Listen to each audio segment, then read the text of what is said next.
প্রিয়তম আত্মা হরি হংকর তপরে নাহিয়ান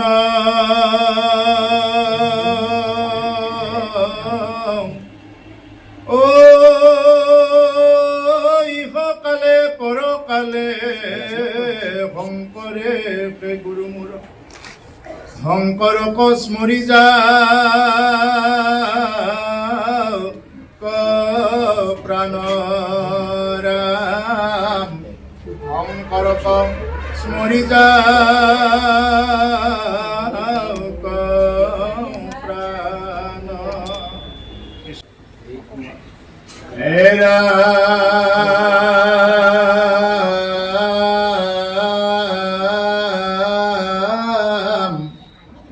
কবি নিগদতি শুনিও নিপতি কহু বেদান্ত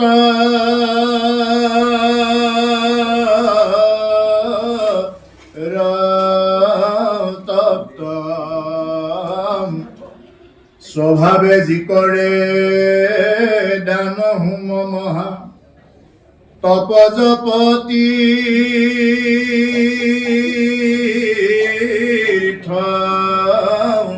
ব্ৰত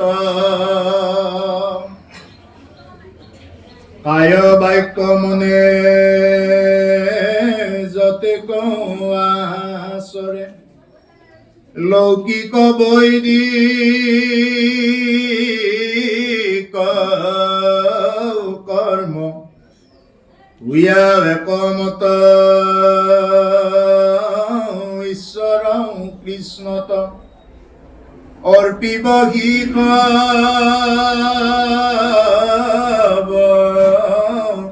ধর্ম এরা নিত্য নৈমিত্তিক যত জাতি ধর্ম আশ্রম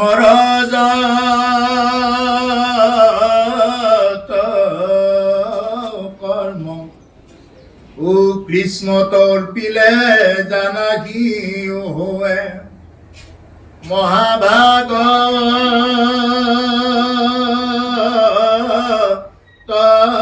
ধৰ্ম প্ৰভুসকল ইয়াতে আমাৰ যিটো অধ্যায় নিমি ৰজাই 9জন সিদ্ধক প্ৰশ্ন কৰিছিলে কবি হবি এনেকুৱাকে 9জন সিদ্ধ আছিলে এই 9জন সিদ্ধক যি প্ৰশ্ন কৰিলে সেই কথাখিনি দেৱৰ্ষি নাৰদে সন্ত বসুদেৱৰ ওচৰত এই কথাখিনি কৈ আছে মানে বসুদেৱ যদিও ঈশ্বৰৰ দেউতাক ইয়াৰ আগত কৈ গৈছে যদিও বসুদেৱ ঈশ্বৰৰ দেউতাক কিন্তু তথাপি দেৱৰ্ষি নাৰদ অহাৰ লগে লগে বসুদেৱে খুব সুন্দৰকৈ চৰণ ধুৱাই মানে তেওঁৰ পৰা এই কথাখিনি শুনিব ইচ্ছা কৰিছে মানে এজন সন্তক দেখা পালে কেনেকুৱা ধৰণৰ কথা কৰিব লাগে ইয়াৰ আগত কৈ থৈ গ'ল মানে দেখা ভকতজনক তুমি কি কৰা দেখা ভকতজনকে তুমি শ্ৰদ্ধা কৰা দেখা ভকত কেইজনক যদি তুমি শ্ৰদ্ধা কৰিব জানা তেতিয়াহ'লে নেদেখাজন তোমাৰ ওপৰত এনেই সন্তুষ্ট হ'ব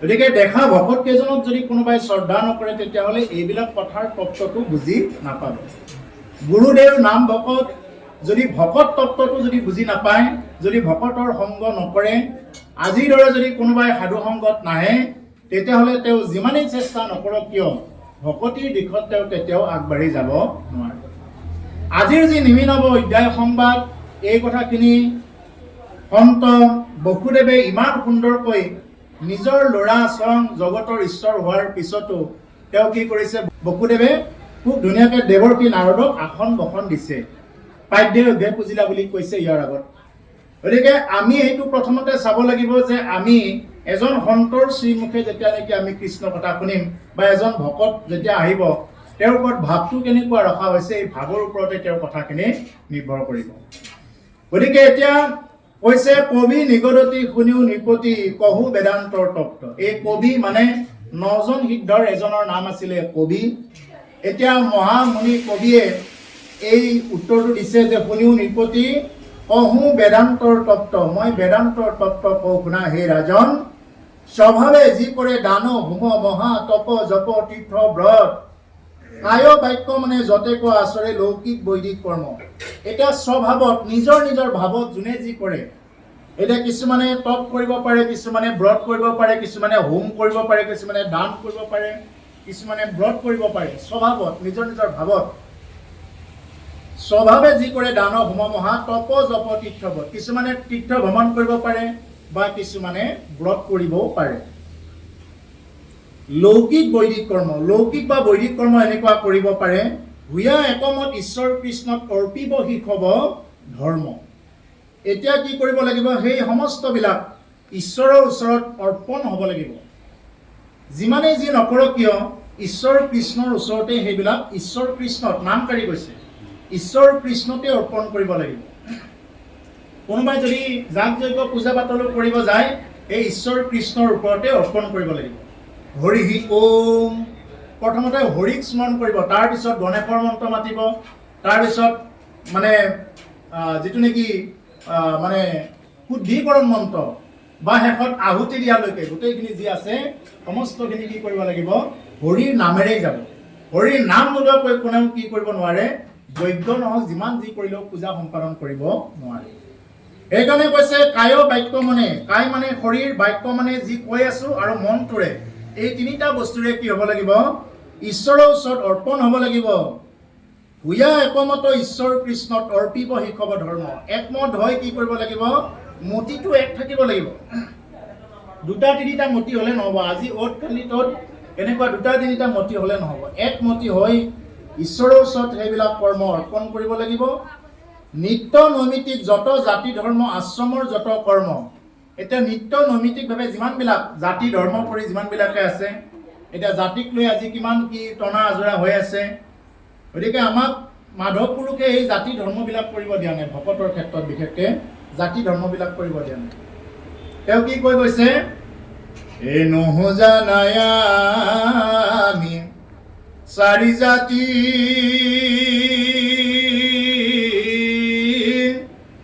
চাৰিও আশ্ৰমী নোহোৱাতি, নহো ধৰ্মশীল দানব্ৰ ততীৰ্থগামী, কিন্তু পূৰ্ণানন্দ সমুদ্ৰৰ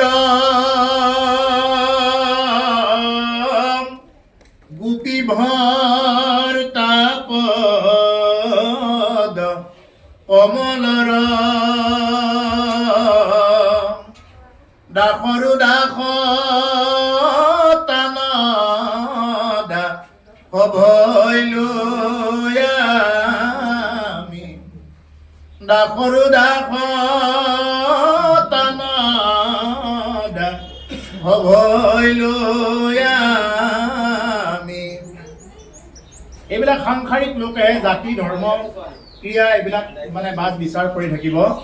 কিন্তু ভকতৰ কাৰণে জাতি বুলি কওঁতে ভকত জাতি, ইয়াত আমি কি মহাপুৰুষ মাধৱ গুৰুজনে কৈছে নহো জানা আমি চাৰি জাতি। আমি চাৰি জাতিও নহয়। আমি চাৰি জাতি ব্ৰাহ্মণো হ'ব নোৱাৰিলোঁ, ক্ষত্ৰিয়ও হ'ব নোৱাৰিলোঁ, প্ৰকৃত বৈশ্যও নহয়, শূদ্ৰও নহয়। আমি চাৰি আশ্ৰমীও নহয়, ব্ৰহ্মচাৰী, গাহস্থী, বানপ্ৰস্থ আৰু সন্ন্যাসী, যতি, এইবিলাক কোনো ধৰণৰ আমি হ'বও নোৱাৰিলোঁ। গতিকে কিন্তু পূৰ্ণানন্দ সমুদ্ৰৰ গোপী ভৰ্তাপদ কমলৰ, যে কিন্তু সেই গোপী যিয়ে নেকি ভৰণ পোষণৰ দায়িত্ব ল'লে, যি ঈশ্বৰ প্ৰভুই ভগৱন্ত পুৰুষে ব্ৰজবালা গোপীসকলৰ লগত ৰাসলীলা কৰিলে, তেওঁলোকৰ ভক্তিত বিক্ৰী গৈ, গতিকে সেইজন ঈশ্বৰ কৃষ্ণৰ যাতে আমি দাসৰো দাস হ'ব পাৰোঁ। তেওঁ দাসৰো দাস, তামৰ দাস হৈলোঁ আমি কিবা দানীও হ'ব নোৱাৰিলোঁ। এতিয়া দান কৰিব গ'লে মানুহে কি কৰে? মানুহে দান কৰিব গৈ যদি কেতিয়াবা নামঘৰত এখন ফেন দান দিলে, ফেনখন দিও তেওঁৰ মৃত দেউতাকৰ নাম লিখিব, বংশৰ নাম লিখিব। যিকোনো এটা বস্তু দিলে দানটোত নাম লিখিব, আৰু নামটো নিলিখিলে তেওঁ দানো নিদিয়ে। গতিকে সেইকাৰণে সেই দানটো তাৰমানে যদিও দিছে, তথাপি দানৰ যিটো মানে ফল পাব লাগে, এইটো ফল তেওঁ নাপায়গৈ। তেওঁ নোপোৱাৰ মেইন কাৰণটোৱে হ'ল দান দিলে সোঁহাতে দিলে বাওঁহাতে গম পাব নালাগে। কিন্তু আজিকালি দান দিলে কি গোটেই ৰাইজক মানে এইটো প্ৰচাৰ কৰে, আৰু প্ৰচাৰ কৰাৰ কাৰণতে কি নহয়, দানে এইটো কিয় নকৰে। দানী ব্ৰতী, আমি ব্ৰতীও হ'ব নোৱাৰিলোঁ। আমি ব্ৰত কেনেকৈ কৰিম? ব্ৰত কৰাৰ কথা আছে। এতিয়া কিছুমানে একাদশী ব্ৰত পালে, কিছুমানে বিভিন্ন প্ৰকাৰৰ ব্ৰত পালে।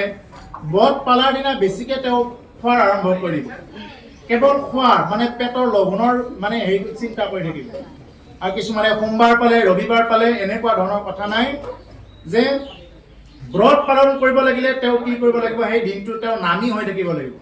তেওঁ খোৱাটো ইমান চিন্তা কৰিব নোৱাৰিব। কিন্তু দেখা যায় কলিৰ মানুহে যে ব্ৰত পালন কৰিলে তেওঁ বেছিকৈ সেইদিনা ফল মূল আনিব, ড্ৰাই ফ্ৰুটছ আনিব, এনেকুৱাকৈ বিভিন্ন প্ৰকাৰে খাই সেইদিনা ব্ৰত পালন কৰি সেইটো নহয়গৈ।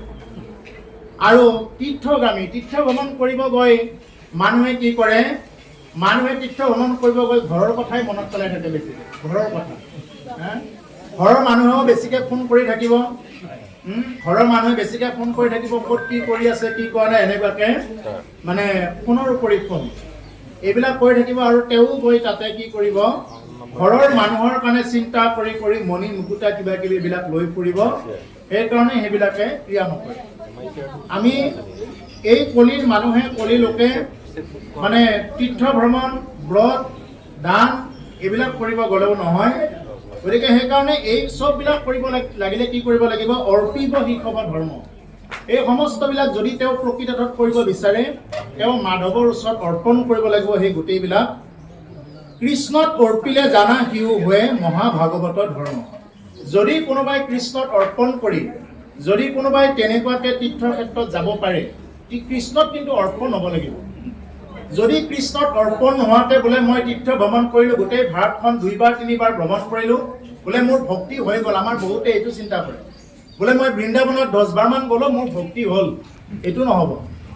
আপুনি বৃন্দাবনত গৈ যদি ঘৰলৈ মনত পেলাই থাকে, তেতিয়াহ'লে এইটো ভক্তি নহ'ল। আৰু ঘৰত থাকিও যদি আপুনি নিত্য নৈমিত্তিকভাৱে বৃন্দাবনক যদি স্মৰণ কৰিব পাৰে, তেতিয়াহ'লে আপোনাৰ ইয়াত থাকি বৃন্দাবন ভক্তি হৈ আছে। আপুনি ইয়াত থাকি চিন্তা কৰক, আমি এতিয়া কি সজ্জাৰ মাজত আছো, এতিয়া ঈশ্বৰে কি মায়াৰ মাজত দিছে যে আমাৰ ইয়াতে কেৱল খোৱা লোৱা, কেৱল বাচন ধোৱা, খোৱা, এইবিলাকেই চিন্তা। ভাগৱত পাঠ এখন পাতিলেও কি দিব কি নিদিব, কেৱল খোৱা লোৱাতেই চিন্তা হয়। 2 ঘণ্টা 1 ঘণ্টা আধা ঘণ্টা হ'লে নাই, কেৱল খোৱা লোৱাৰ চিন্তা হৈ থাকে। ক'ত কাম কৰিব? এইটো কাম নকৰে। গতিকে সেইকাৰণে আমাৰ চিন্তা ভাৱনাবিলাক যদি ভগৱানৰ ভক্তিৰ লগত যদি যুক্ত নাথাকে, তেতিয়াহ'লে কিন্তু নহ'ব।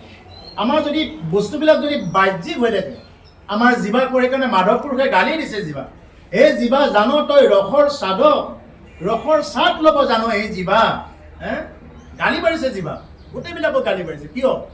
তাৰমানে আমাৰ বস্তুবিলাক কি বহিমুখী। ৰজা পৰীক্ষিতে ভাগৱত শুনিলে 7 দিন 7 ৰাতি এটুপি পানীও নোখোৱাকে।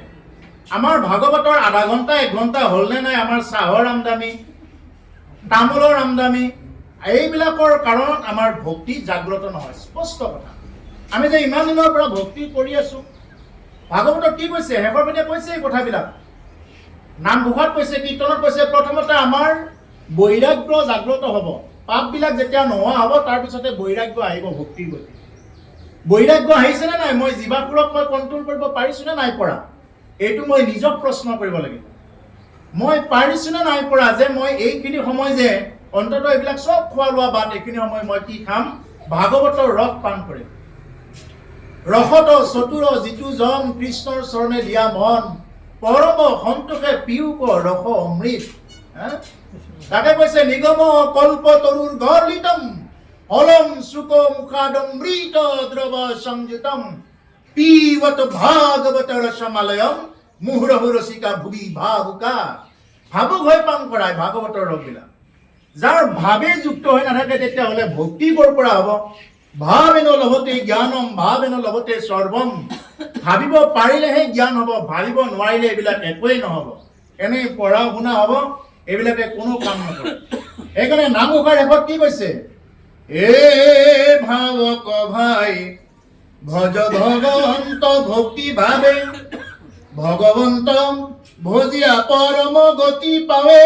ভাৱক ভাই ভজ ভগৱন্ত ভক্তি ভাৱে, ভগৱন্তক ভক্তি ভাৱেৰে ভজনা কৰা ভাৱেৰে হৈ আমি যদি ভাবিবই নোৱাৰিলোঁ কথাবিলাক শুনি তেতিয়াহ'লে সেইবিলাক কথাই কোনো কাৰণত আমাক ক্ৰিয়া নকৰিব।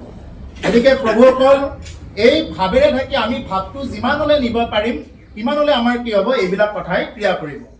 আমি ইয়াত থাকি যদি আমি বৃন্দাবনক সদায় চিন্তা কৰোঁ, মই ঘৰত অকলে থাকি যদি ভাগৱত পাঠখনত আজি মই যাব নোৱাৰিলোঁ কিবা কাৰণত, এই সাধু সন্তসকলে শুনি আছে মইহে যাব নোৱাৰিলোঁ, এনেকুৱা ধৰণৰ যদি চিন্তা আহিছে তেতিয়াহ'লে বুজিব যে ভক্তি এইটো ক্ৰিয়া কৰিছে। যদি এই চিন্তাটো আহিছে বোলে মইহে যাব নোৱাৰিলোঁ, এতিয়া ৰাতি যদি আপুনি কিবা কাৰণত সাৰ পাইছে, যদি সেই 2-3টা বজাত সাৰ পাই যদি ভাবে বোলে এই 2-3টা বজাত বৃন্দাবন জগন্নাথ পুৰী এইবিলাকত তাৰে ভক্তবিলাকে কিমান সুন্দৰকৈ হৰিনাম গাই আছে, এতিয়া আমি ইয়াত মৰি আছোঁ, ইয়াতে কেৱল মানে খোৱা এইবিলাক একো নাই আমাৰ এনেকুৱা।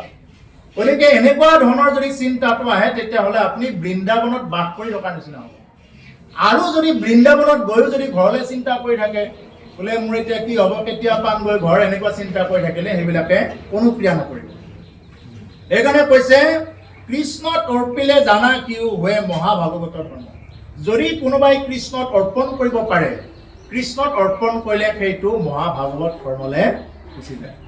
সেইকাৰণে প্ৰভুসকল ৰজা পৰীক্ষিতে যে নেকি কৃষ্ণত অৰ্পণ কৰি তেওঁ ভাগৱত কথা শুনিছিলে, তেওঁ সমস্ত জীৱনটো তেওঁ অৰ্পণ কৰি দিছিলে আৰু সেইকাৰণে তেওঁ গতিও পালে। যি ৰজা পৰীক্ষিতে অকণমান পানীৰ কাৰণে সমীপ মুনি ডিঙিত কি কৰিলে মৰা সৰপৰাই দিলে, হয়নে? কিহৰ কাৰণত? পানী বিচাৰি নাপায় সমীপ মুনিক ক'লে বোলে পানী অলপমান লাগে, মুনিয়ে মিছাতে ধ্যান কৰি থকা বুলি ভাবি পানী নাপায় মৰা সাপডাল আৰি দিলে, লগে লগে তেওঁ কি পালে? অভিশাপ পাব লগা হ'ল। যি ৰজা পৰীক্ষিতে অকণমান পানীৰ কাৰণে অভিশপ্ত পাব লগা হ'ল, সেইজনো ৰজা পৰীক্ষিতে 7 দিন 7 ৰাতি ভাগৱত শুনিলে এটুপি পানীও নোখোৱাকে। আৰু আমাৰ কি হয়, আমি কিবা নহ'লে নাই আমাৰ এই চিন্তাটো আহে, যাৰ কাৰণে আমি গতি পোৱাৰ ধৰণে বা যিটো হিচাপত আমাৰ ভক্তিৰ দিশত আগবাঢ়িব লাগে সেইটো নোৱাৰাৰ মূল কাৰণটোৱে হ'ল এইবিলাক, যে আমি মানে মুখখন আমি কণ্ট্ৰল কৰিব পৰা নাই। ধুন্দুকাৰীয়ে ভাগৱত শুনিছে কেনেকে? ধুন্দুকাৰীয়ে এটুপি পানীও খোৱা নাই, ভূকৰ্ণৰ পৰা ভাগৱত যেতিয়া শুনিছে।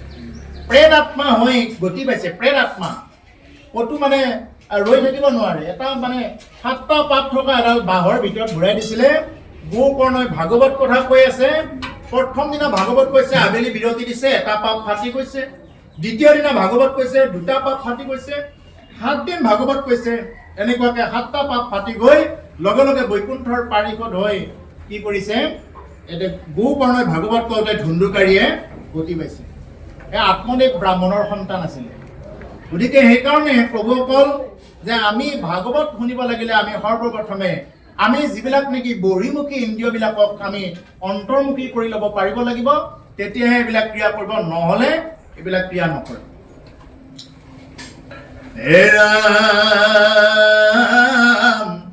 গৰ্বই অহংকাৰ তেজি যিটো জনে আচৰে যদি ভকতি তাতে মহাতুষ্ট হুয়া কৃষ্ণে দেন্ত বৈকুণ্ঠ যত সম্পত্তি। কিমান ডাঙৰ কথা কৈছে, ইমান সুন্দৰকৈ কবি হৃদয় এই কথাবিলাক কৈ আছে নিমি ৰজাক, মানে আমাকে কৈ আছে এই কথাবিলাক যে গৰ্ব অহংকাৰ তেজি যিটো জনে আচৰে যদি ভকতি। যদি কোনোবাই গৰ্ব আৰু অহংকাৰ বিলাক ত্যাগ কৰি যদি ভকতি কৰিব পাৰে, গৰ্ব কিছুমানে এনেকুৱা গৰ্বত থাকে বোলে বিভিন্ন পদাধিকাৰ, বিভিন্ন একদম মই অমুক পদত আছো, অমুক পদত আছো, এই পদৰ অধিকাৰক লৈ মানুহে কি কৰি থাকে, একদম অহংকাৰ কৰি থাকে বোলে মই। গতিকে সেই গৰ্ব অহংকাৰ এইবিলাক ত্যাগ কৰি যিটো জনে আচৰে যদি ভকতি, যদি কোনোবাই ভকতি আচৰণ কৰিব পাৰে, তাতে মহাতুষ্ট হুয়া কৃষ্ণে দেন্ত বৈকুণ্ঠ যত সম্প্ৰতি। কি কৰে ভকতি হেন কামতি তেজিয়া শুনায়ুতৰা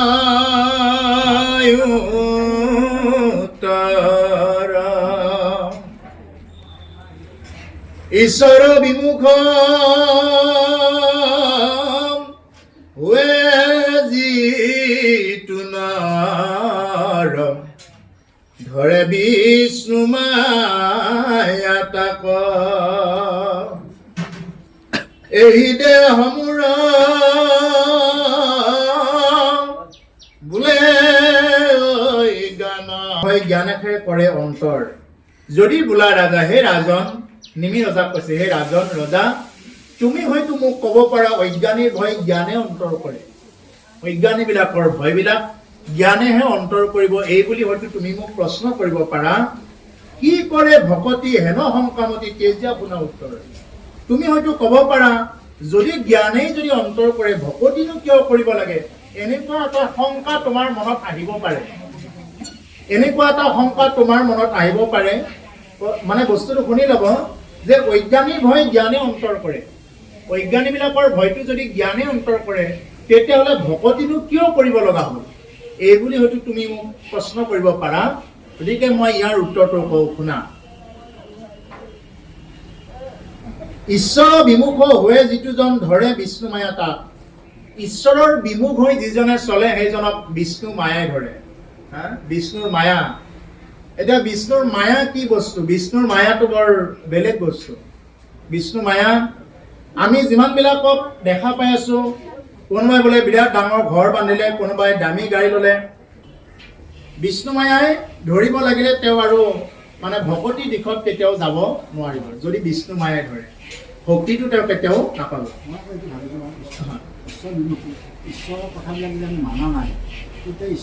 ঈশ্বৰে মানে এইফালে বহি আছে, তেওঁ আজ্ঞা কৰি আছে, কিন্তু মই সেইটো মানা নাই, মই যেনিবা পিঠি দি বহি আছো, ঈশ্বৰে এইপিনে দেখুৱাই আছে, মই যদি পিঠি দি আছো, মানে অৰ্থটো পিঠি দি আছো। তেওঁ কৈছে বোলে মোৰ নাম ল'লেই হ'ল, নাম জপ কৰা, নামেহে সিদ্ধি, কিন্তু মই নামেই লোৱা নাই, ক'ৰ পৰা গতি হ'ব? যদি মই নামেই নলওঁ ভক্তি ক'ৰ পৰা হ'ব? গতিকে এনেকুৱা ধৰণে যদি পিঠি দিয়ে তেতিয়াহ'লে এইটো বিষ্ণু মায়াই ধৰিব। তেওঁ এনেকুৱা এই মায়াত এনেকুৱাকে পৰিব যে এই মায়াৰ পৰা তেওঁ আৰু উঠা অসম্ভৱ হৈ যাব। এবাৰ সুদামা এনেকুৱাকে দ্বাৰকালৈ গৈছিলে, ভগৱানৰ লগত গা ধুবলৈ গৈছিলে।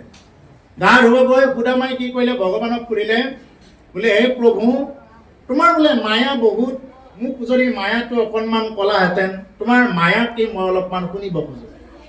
তেতিয়া ভগৱানে ক'লে, বোলে সুদামা, আগতে তুমি গাটো ধুই লোৱা, গাটো ধুই লোৱাৰ পিছত তোমাক মই মায়া সম্পৰ্কে কথাখিনি কৈ দিম। আৰু যেতিয়া সুদামাই ডুব দিলে, ডুব দিয়াৰ লগে লগে দেখা পালে যে এজন ৰজাই তেওঁৰ একমাত্ৰ কন্যা এগৰাকীৰ স্বয়ংবৰ পাতিছে। আৰু সুদামাক দেখাৰ লগে লগে সুদামাৰ ডিঙিত মাল্যাৰ্পণ কৰি দিলে। সুদামা বহুত বছৰ কাল তাতে থাকিলে, 3টা সতী সন্ততি জন্ম হ'ল। তাৰপিছতে কি হ'ল, এনেকুৱাকে থাকি থাকি বুঢ়া হৈ গৈ সুদামাৰ আইগৰাকী আগতে ঢুকাই থাকিলে।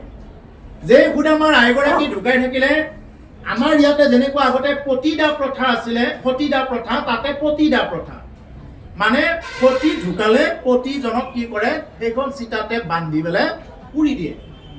যেতিয়া সুদামাৰ আইগৰাকী ঢুকাই থাকিলে তেতিয়া সুদামাক সেই চিতাখনতে উঠাই জ্বলাই দিব ধৰিলে।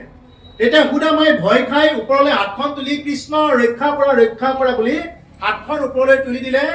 লগে লগে কৃষ্ণই ওপৰৰ পৰা এখন হাতেৰে তুলি নিছে, কৈছে, সুদামা, আজি দেখোন ডুবটো তুমি বেছি দীঘল কৰি দিলা, ইমান দেৰি তলত কি কৰি আছিলা?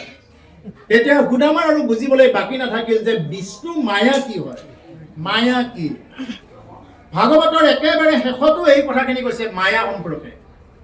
মায়া সম্পৰ্কে ভাগৱতৰ একেবাৰে শেষত খুব সুন্দৰকৈ মানে ব্যাখ্যাটো দিছে, মায়া কি বস্তু। গতিকে এই মায়া হ'ল বৰ বেলেগ বস্তু, যিটো আমি দেখি আছো চব মিছা। এ হৰিকে কেৱলে হংসা মাত্ৰ,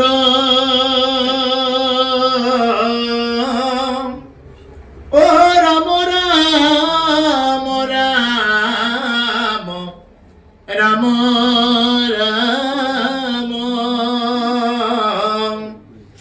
কান্ত বিনে মিছা যত দে কি শুনি মানে। হৰিয়ে কেৱল সঁচা, তাৰ বাহিৰে তুমি যিমানবিলাক দেখি আছা, বোলে শুনি আছা, কোনোবাই বহুত কিবা কিবি কৰিলে, এই চব হ'ল কি, এইবিলাক চব মিছা। তাতো যিটো মিছা কৰি আশা, ৰাম ৰাম ৰাম ৰাম ৰাম, দুৰাচাৰ মন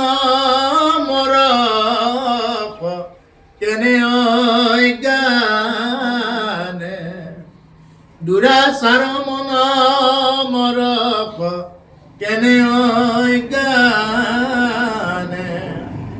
কিন্তু মিছাটোকে আমি কি সঁচা বুলি মানো, আৰু এনেকুৱাকে সঁচাটোকেই মিছা বুলি মানি আমাৰ দুৰাচাৰী মনটো এনেকুৱাকে মৰি থাকে বুলি কৈছে। আমি মিছাটো সঁচা বুলি মানো, যিটো মিছা সেইটোকে সঁচা বুলি আমি খুব ধুনীয়াকৈ মানি থাকোঁ, কিন্তু সঁচাটোক আমি মিছা বুলি মানো।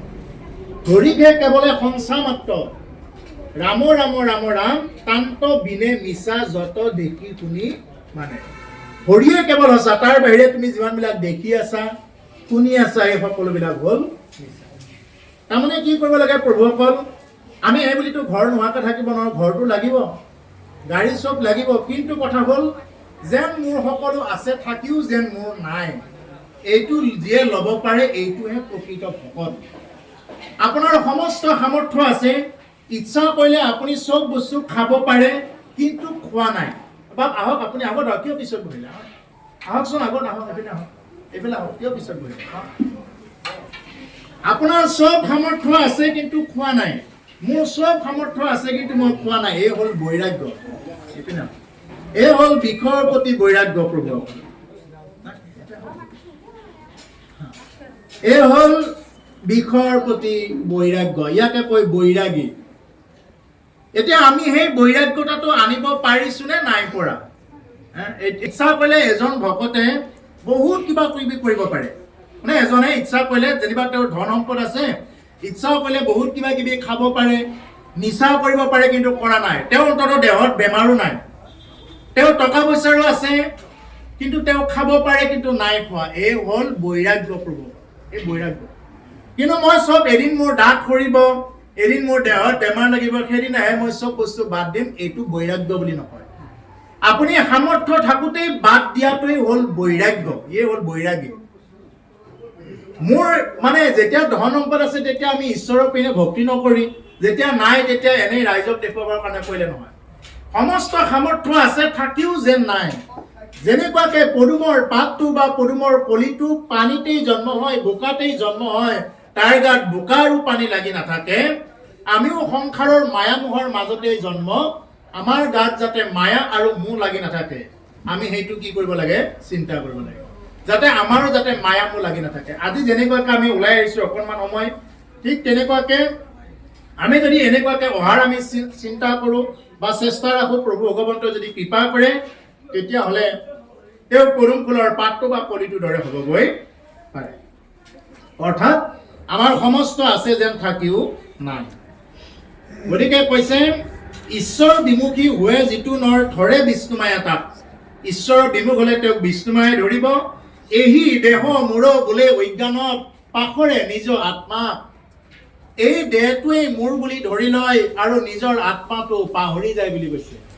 আজি কোনে কৈছে এই কথাটো? কবি সিদ্ধই কৈছে, বোলে এই দেহাটোৱে মানুহে মোৰ বুলি লয়। চাবচোন বাৰু, মানুহে এইটো মোৰ দেহা একদম খুব জটপিট কৰি ৰাখে ধুনীয়াকে, কিন্তু এই দেহাটো যে এদিন মৰাৰ দিনাই দেহাটোও যে ঠগাব, দেহাটো যে লগত নাযায়, এইটো বুজি পাব, একোৱেই নহয়।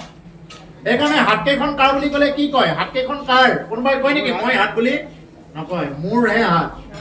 ভৰিখন কাৰ ভৰি? বোলে মোৰহে ভৰি। পেটটো কাৰ? মোৰহে পেট। এই কাণ নহয়, মোৰহে কাণ। বোলে আজি মোৰ ইচ্ছা নাই দিয়ক, মই নাযাওঁ আৰু। এই মনটো কাৰ? মনটো মোৰহে। চিত্ত বুদ্ধি মন অহংকাৰ, এই চাৰিটা হ'ল বিশেষ। এইকেইটাক যদি আমি ঠিকে ঠিকে লগাব পাৰোঁ, তেতিয়াহ'লে ভক্তি দিশত লাগিব পাৰে। এইটো খুব মানে বেলেগ কথা। এইটো মানে যদি আমি চিত্তটোতো বাহিৰা বস্তুৱেই চাই থাকিব, সেই চিত্তটো এতিয়া পজিটিভ আছে নে নেগেটিভ আছে, ধনাত্মক আছে নে ঋণাত্মক হৈ আছে? এতিয়া মই মনটোক মই ধনাত্মকভাৱে লৈ আছোঁ নে ঋণাত্মকভাৱে লৈ আছোঁ? যদি ধনাত্মকভাৱে লওঁ, ভাগৱতৰ পিনে আহিব ক'ব, গোটেই দেহাটোকে লৈ আহিব, গোটেই ইন্দ্ৰিয়বিলাকক লৈ আহিব পাঠলে। আৰু যদি বোলে নহয়, তেতিয়াহ'লে চিত্তটোৰে নহয়, পাঠত গৈ কিনো পাম, তাতে কি শুনিম? এই তাতকৈ আমি দোকানতে যাওঁ আৰু বজাৰত যাওঁ, এনেই দৰকাৰ হ'লে তাচ খালে বহি থাকিম, এনেকুৱা ধৰণৰ চিন্তাটো তেতিয়া আহি যাব। মানে এই চিত্ত বুদ্ধিটো আমি কেনেকৈ লৈছোঁ? সুবুদ্ধিত লৈছোঁ নে কুবুদ্ধিত লৈছোঁ? বুদ্ধিটো দুই প্ৰকাৰৰ আছে। মই যদি সুবুদ্ধি কৰি লৈছোঁ, তেতিয়াহ'লে মোৰ মনটোৱে ইয়াত আহিব, ইয়াত নহাকৈ থাকিব নোৱাৰে। এই দেহটো গোটেইবিলাক ইন্দ্ৰিয়ক লৈ আহিব। যদি মোৰ কুবুদ্ধি হৈ আছে তেতিয়াহ'লে ইয়াত তেওঁ আহিব নোৱাৰে, আৰু আহিলেও শুনিব নোৱাৰে যদি সংস্কাৰটো নাথাকে। গতিকে সেইকাৰণে প্ৰভুসকল চিত্ত, বুদ্ধি, মন, অহংকাৰ এই সমস্তবিলাক যদি আমি মানে অন্তৰ্দৃষ্টিৰে যদি আমি ল'ব পাৰোঁ তেতিয়াহ'লে আমাৰ ভক্তিৰ দিশত আমাৰ জাগ্ৰত হ'ব। আৰু এই দেহটো মোৰ বুলি অজ্ঞানত পাহৰে নিজৰ আত্মাক, আৰু এই দেহটোৱে মই বুলি নিজৰ আত্মাটোকেই মানুহে পাহৰি যায়। এই বুলি কবি সিদ্ধই কৈছে। কাক কৈছে? নিমি ৰজাক কৈছে কবি সিদ্ধই। আৰু এই কথাখিনি কোনে কৈ আছে? দেৱৰ্ষি নাৰদে বসুদেৱৰ আগত কৈ আছে এই কথাখিনি। আকৌ একে কথাখিনিকে কোনে কৈ আছে? পৰীক্ষিতৰ আগত মহামুনীন্দ্ৰ মহন্ত শুকদেৱে এই কথাখিনি কৈ আছে। একে কথাখিনিকে হৈ আছে। গতিকে সেইকাৰণে প্ৰভুসকল এতিয়া কথা হ'ল আমি এই দেহাটোক মোৰ বুলি ল'ব নালাগে। এই দেহাটো কি? এই দেহাটো মানে সম্পূৰ্ণ এটা বেলেগ, আৰু মইটো সম্পূৰ্ণ এটা বেলেগ বস্তু। এতিয়া দেহৰ খাদ্য আমি বিভিন্ন দি আছো। দেহৰ খাদ্য আমি চাহ দিছো, তামোল দিছো, ভাত দিছো, কিবা দিছো, কিন্তু আমাৰ আত্মাৰ খাদ্যটো কি? এতিয়া আমাৰ আত্মাৰ খাদ্যটোৰ কাৰণে যোগাৰ কৰিলো নে নাই কৰা? এতিয়া দেহৰ খাদ্য বহুতে খায়, ডেইলি খায় দেহৰ খাদ্য। বিভিন্ন প্ৰকাৰৰ ফল মূল খাইছে, কিছুমানে বিভিন্ন প্ৰকাৰে ভজা পোৰা মছলা সুস্বাদু কৰি খাই লৈছে।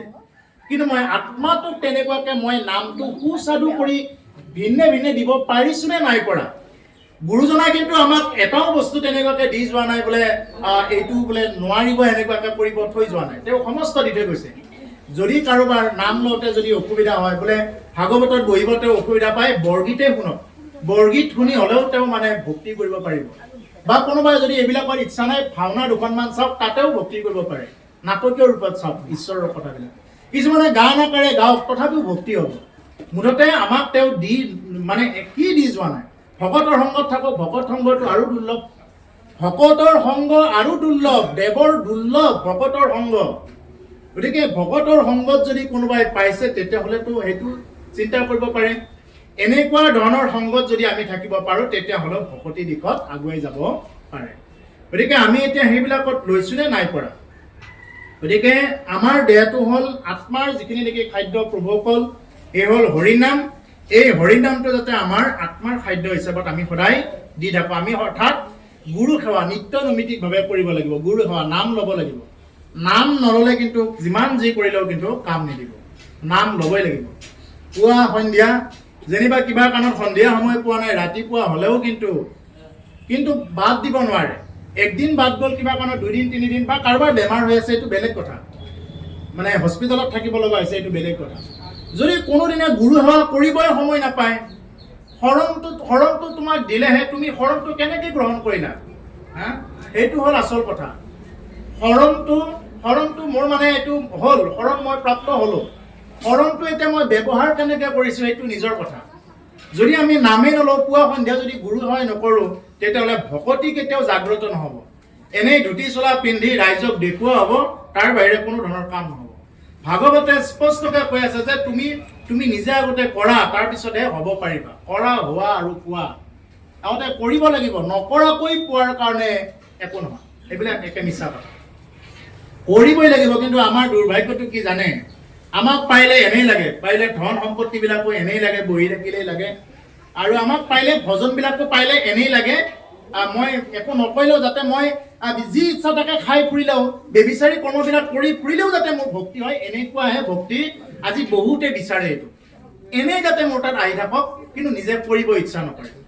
যদি নিজে কৰা নহয় তেতিয়াহ'লে ভকতি কোনো কাৰণত কোনেও কৰিব নোৱাৰে।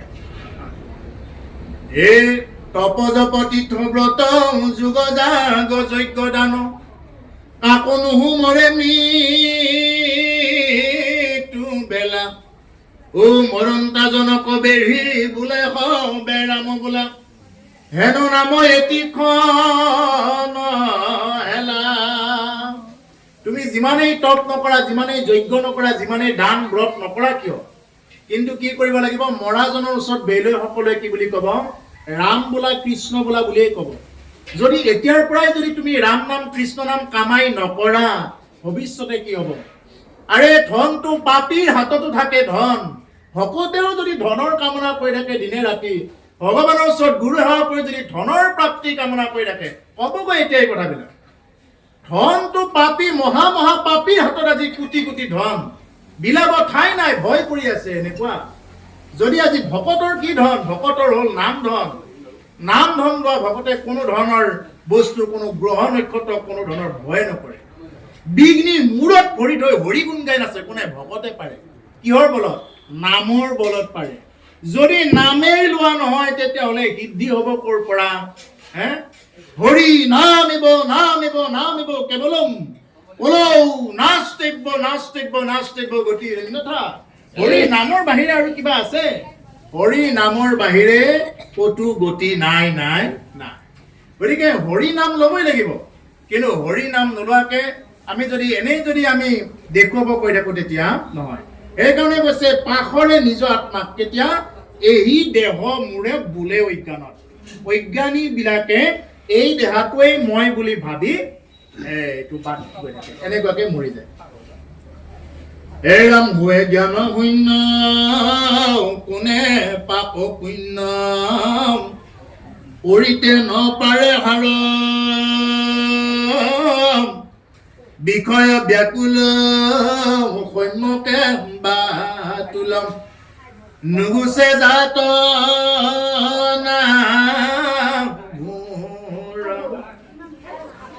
ও যাহাৰ মায়াত এতে কয় অনৰ্থ, ভজু কহেন মুৰাৰী, একচিত হৈয়া কৃষ্ণ হত কৰিব, ভকতি অব্যভিচাৰী। ৱে জ্ঞান শূন্য, কোনে পাপ শূন্য, কৰিতে নপাৰে পাৰ, কৰিতে নপাৰে হাৰ। সেইজন যিয়ে নেকি নিজৰ দেহাটোকেই মই বুলি লৈ থাকে, নিজৰ দেহাটোকেই মই বুলি মানি যিয়ে নেকি কেৱল পুত্ৰ ভাৰ্যা ধন সম্পত্তি কেনেকে কমাব পাৰো এইবিলাকতে দিনে ৰাতি ব্যস্ত হৈ থাকে। কেনেকে মানে এইবিলাক কামাই কৰিব পাৰি, দিন ৰাতি এইবিলাকতে যিয়ে ব্যস্ত হৈ থাকে, কৈছে ৱে জ্ঞান শূন্য, কেনে পাপ শূন্য। তেওঁ জ্ঞান শূন্য, ইতিমধ্যে তেওঁৰ জ্ঞান একো নাই, শূন্য হৈ গৈছে। কি পাপ কি পুণ্য এইটো তেওঁ কেতিয়াও বিচাৰ কৰিব নোৱাৰে। কি পাপ কি পুণ্য, পাপ পুণ্য তেওঁলোক জ্ঞান শূন্য হৈ যায় যদি ভকতিৰ লগত যুক্ত নাথাকে। পাপ পুণ্য কি পাপ কি পুণ্য একোৱেই গম নাপায়। সেইকাৰণে মানুহে চাব আজি পাপ কৰিবলৈ ভয় নকৰে। আগতে মানুহে মদ খাবলৈ ভয় কৰা আছিলে, এতিয়া মদ কেনেকে দিয়ে? চাহৰ নিচিনাকে দিয়ে। গলে এতিয়া চাহ দিলে বেয়াই পায় বহুতে। ভিভিআইপি বিলাক কি? সেইবিলাকে ৰুমৰ ভিতৰত সোমাই গৈ মদ দিলেহে তেওঁলোক খুচি হয়। কেনেকুৱা স্বভাৱবিলাক কেনেকুৱা হৈ আহিছে আপোনালোকে নিজে লক্ষ্য কৰক এই কথাবিলাক। আগতে মদ খাইছে বুলি কয় মানুহে নাক পচাই দিছিলে, এই নাই নাই সিহঁতে মদ খাই, বা সিহঁতৰ ঘৰত নাযাওঁ, বৰ বেয়া হ'ল সিহঁতৰ স্বভাৱটো, এনেকে কৈছিলে। বেছি দিনৰ ঘটনা নহয় কিন্তু, মন কৰিব, বেছি দিনৰ ঘটনা নহয়। আৰু এয়া বেছি দিন হোৱা নাই এইখিনি হোৱাটো, বোলে যদি বিয়া সভা পাতে আগতে মদ দিব বটল এটা আগত লৈ, যদি নিদিয়ে তাৰ ঘৰত নাযায়, কাম নাই বুলি ক'ব, এতিয়া তাৰ তাত নাযাওঁ বুলি ক'ব। আগতে কৈছিলে নাই নাই সিহঁতৰ ঘৰত মদ খাই, সিহঁতৰ ঘৰত যাব নোৱাৰি দেই। এতিয়াও ক'ব নাই নাই সিহঁতৰ ঘৰত মদ নাই, গতিকে আমি নাযাওঁ, তাতে একো খাব নাপায়। পাৰ্থক্য প্ৰেক্টিকেল, মই এনেই কোৱা নাই, প্ৰেক্টিকেল।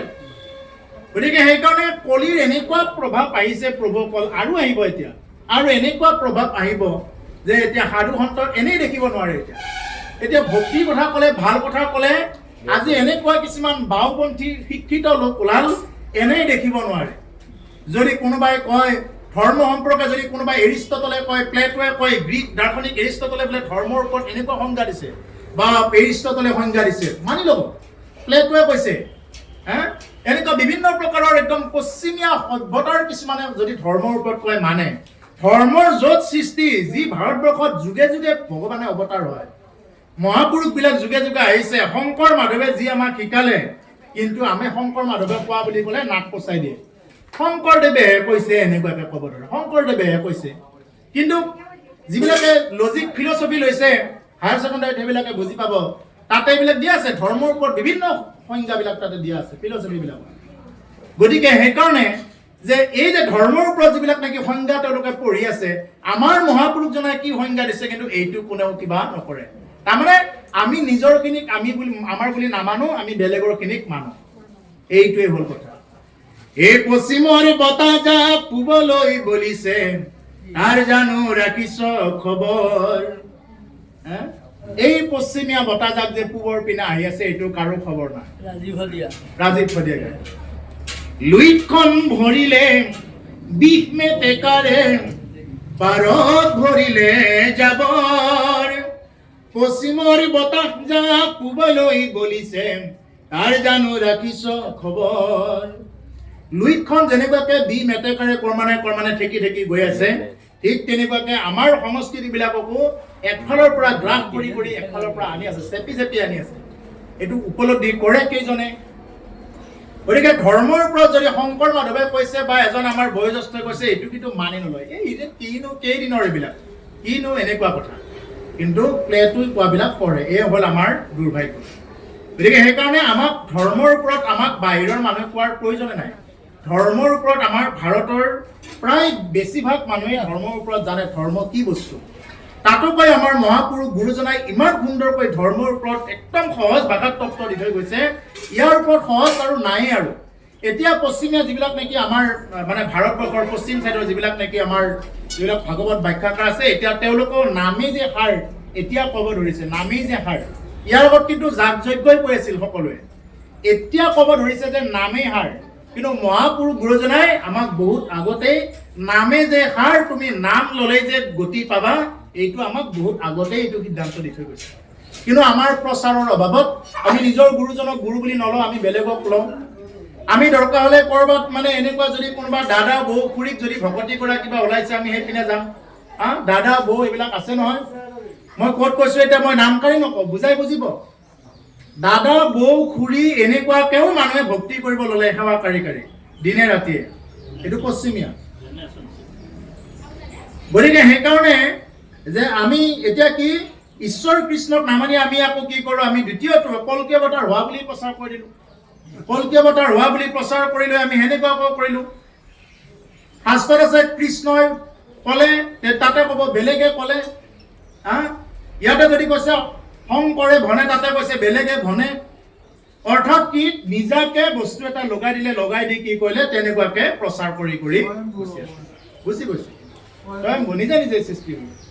গতিকে আমি নিজে শংকৰ মাধৱে কি কৈ গৈছে, আমি এইটোত বিশ্বাস নকৰোঁ। অ গুৰু লাগে মই শিক্ষিত শিষ্য, জগতক জাননী দিলো। অ জগতৰে গুৰু শ্ৰী শংকৰ ঘৰতে, অন্ধলাই নেদেখিলো হে। গুৰু শংকৰ, গুৰু শংকৰ। আমাক গুৰু লাগে, শিক্ষিত শিষ্য।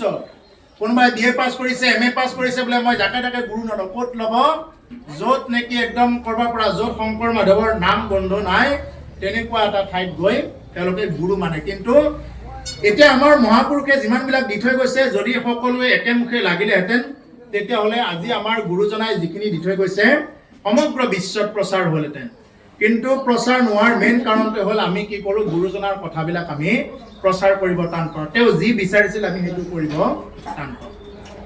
বেছি নালাগে, এইখিনি মধুপুৰ সত্ৰত যদি তেওঁ আৰম্ভণিৰ পৰাই থাকিল হয়, তেতিয়াহ'লে আজি বাংলা ভাষাত গোটেই মানে ভাৰতত প্ৰচাৰ হৈ গ'লহেঁতেন। বাংলা ভাষাতে প্ৰচাৰ হৈ গ'লহেঁতেন গুৰুজনাৰ বস্তুখিনি। কিন্তু আমাৰ ইয়াত থকাৰ কাৰণত আমাৰ এনেকুৱা হৈ গৈছে যে আমি গুৰুজনাহে কৈছে, গুৰুজনা বুলিতো নকয় আৰু এই শংকৰদেৱেহে কৈছে এইবিলাক কথা, এনেকুৱা ধৰণৰ।